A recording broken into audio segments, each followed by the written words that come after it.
नमस्कार, मैं रुचि देव। दोस्तों, एक गुरु और शिष्य जंगल से होते हुए अपने गांव की तरफ जा रहे थे।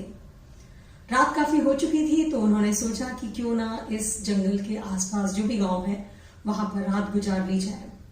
तभी सामने उनको एक छोटा सा घर दिखाई दिया। दरवाजा खटखटाया तो एक आदमी बाहर आया। उससे उन्होंने सारी बातें बताई तो उसने कहा, आप दोनों अंदर आ जाइए। जैसे ही अंदर पहुंचे वैसे ही गुरुजी को समझ में आ गया कि वो आदमी बहुत ही गरीब है। तो उन्होंने उस आदमी से पूछा कि तुम क्या काम करते हो।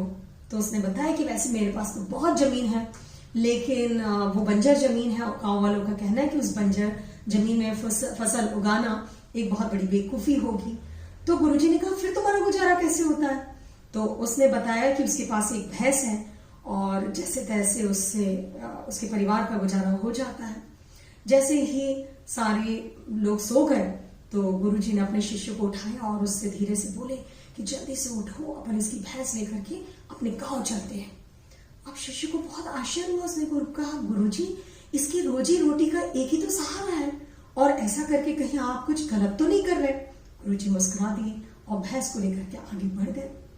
अब 6-7 साल बाद गुरुजी ने एक बार उस शिष्य से कहा कि गांव जाकर के तुम उस गरीब आदमी का हालचाल लेकर के आओ।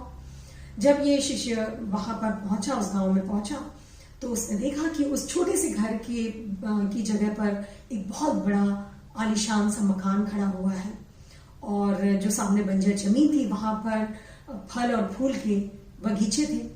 तभी उधर से एक मकान मालिक आया, उस घर का मालिक आया।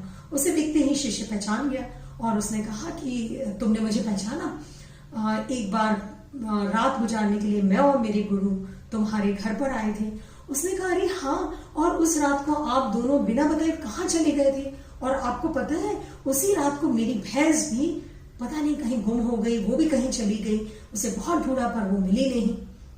और बाद में अंततः मैंने इस जमीन पर बहुत मेहनत की और मैंने इसमें फसल उगाई क्योंकि मेरे पास और कोई रास्ता ही नहीं था। लेकिन आज मैं इस गांव का सबसे अमीर आदमी हूँ। ये सुनते ही शिष्य रोने लगा और उसे पूरी बात समझ में आ गई। उसका दिल अपने गुरु के प्रति श्रद्धा से भर गया। तो दोस्तों, हम सभी में कोई ना कोई टैलेंट है, लेकिन इस कहानी की तरह हमारे जीवन में भी जैसे वो भैंस थी वैसे ही कोई एक ऐसी चीज है जो हमें आगे बढ़ने से रोकती है। वो चाहे आपका परिवार हो सकता है, पड़ोसी हो सकते हैं, रिश्तेदार हो सकते हैं, आपकी जॉब हो सकती है, इवन आपके अंदर का डर हो सकता है कि लोग क्या सोचेंगे अगर मैं फेल हो गया तो ढूंढिए अपने अंदर की अपने जीवन की उस भैंस को ढूंढिए और उसे बाहर निकालिए ताकि आप अपने जीवन में आगे बढ़ सके, कामयाब हो सके। तो दोस्तों, अगले सोमवार हम फिर सुनेंगे एक नई कहानी, एक नई सीख के साथ मेरे चैनल ब्लूम विद रुचि देव पर शाम 5 बजे।